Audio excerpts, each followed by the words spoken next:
He is the popular American author. He wrote the book Think and Grow Rich.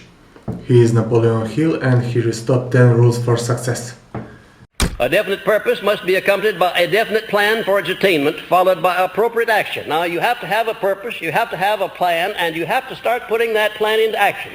And ladies and gentlemen, it's not too important that your plan be sound. It is, in fact, it's not too important.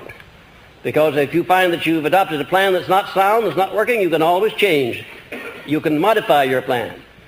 But it is very important that you be definite about what it is you're going after, what your purpose is. That must be very definite.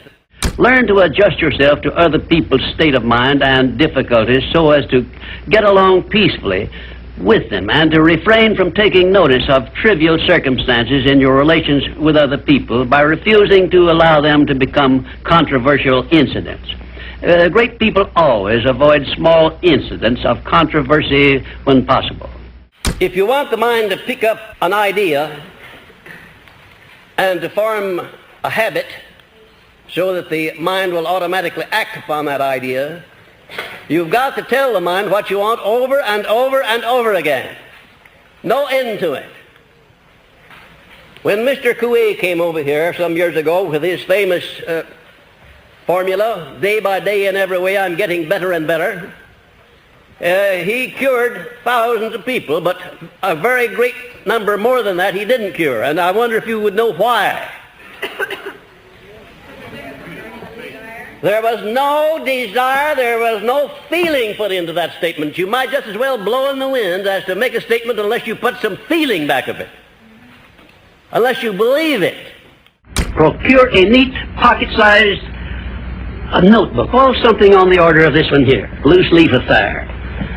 And on page 1, write down a clear description of your major desire in life. The one circumstance or position or thing which you will be willing to accept as your idea of success.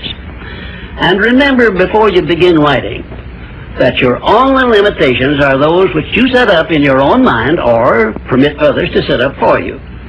And 2, on page 2 of your notebook, write down a clear statement of precisely what you intend to give in return for that which you desire from life. And then start in right where you stand now to begin giving. And 3, memorize both of your statements, what you desire and what you intend to give in return for it. And repeat them at least a dozen times daily. And always end your statements with this expression of gratitude for the blessings with which you were gifted at birth. Any dominating desire, plan, or purpose which is backed by that state of mind known as faith is taken over by the subconscious section of the mind and acted upon immediately. I don't know for sure, ladies and gentlemen, but I suspect that there's a relatively small number of people in the world at any one time who understand the principle of faith, who really understand it and know how to apply it. And even if you do understand it, if you don't back it up with action and make it a part of your habit life, you might just as well not understand it. Because faith without deeds is dead. Faith without action is dead. Faith without absolute positive belief is dead. I don't know how you're going to get any results through believing unless you put some action back of that belief. And incidentally, if you tell your mind often enough that you have faith in anything, the time will come when your subconscious mind will accept that, even if you tell your mind often enough that you have faith in yourself. Had you ever thought what a nice thing it would be if you had such complete faith in yourself that you wouldn't hesitate to undertake anything you wanted to do in life?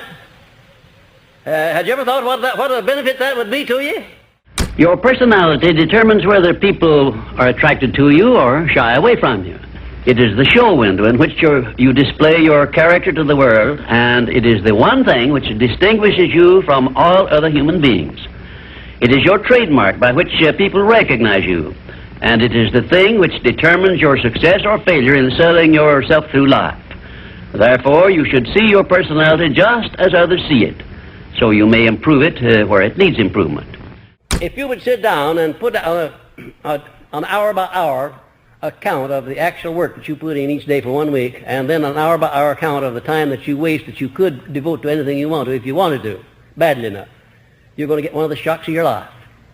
We're not efficient. You know, you have about 8 hours to sleep and about 8 hours to earn a living, then have 8 hours of free time that you can do anything that you want to with here in this country where we live. And then definiteness of purpose makes one more alert in recognizing opportunities related to the object of one's major purpose. And it inspires the courage to embrace and act upon those opportunities. And now, we all see opportunities almost every day of our lives, which, if we embraced them and acted upon them, could benefit us. But there's something in us that we call procrastination. We just don't have the will, the alertness, the determination to embrace opportunities when they come along. But if you condition your mind with this philosophy, you'll not only embrace opportunities, but you'll do something better. What could you do better than embrace an opportunity? Make the opportunity. That's the idea. Success is something which has to be planned, and success is something which has to be earned in advance. True, there is such a thing as luck, but just remember that luck is something you can create for yourself if you know the rules and follow them just as I give them to you. Remember, too, that success in the higher brackets of achievement is something that can be had only by taking others along with you. And the best definition of success, which I know, is this. Success is the knowledge with which to get whatever you want from life without violating the rights of others and by helping others to acquire it. The very minute that you decide upon something, you know that's what you want, you know you're going to do it, all of these negatives that have been bothering you, they pick up their baggage and get out. They just move out. They can't live in a positive mind. Can you imagine a negative frame of mind and a positive frame of mind occupying the same space at the same time? Could you imagine that? No, you can't, because it can't be done. And did you know that the slightest bit of a negative mental attitude is sufficient to destroy the power of prayer? Did you know that the slightest bit of a negative mental attitude is sufficient to destroy your plan, whatever it is you're doing, carrying out your definiteness of purpose? You have to move with courage, with faith, with determination in connection with carrying out your definiteness of purpose. Whatever the mind can conceive and believe, the mind can achieve. Isn't that a profound statement? You will notice that it says nothing about the need for education, but simply that whatever your mind can conceive and believe, your mind can achieve.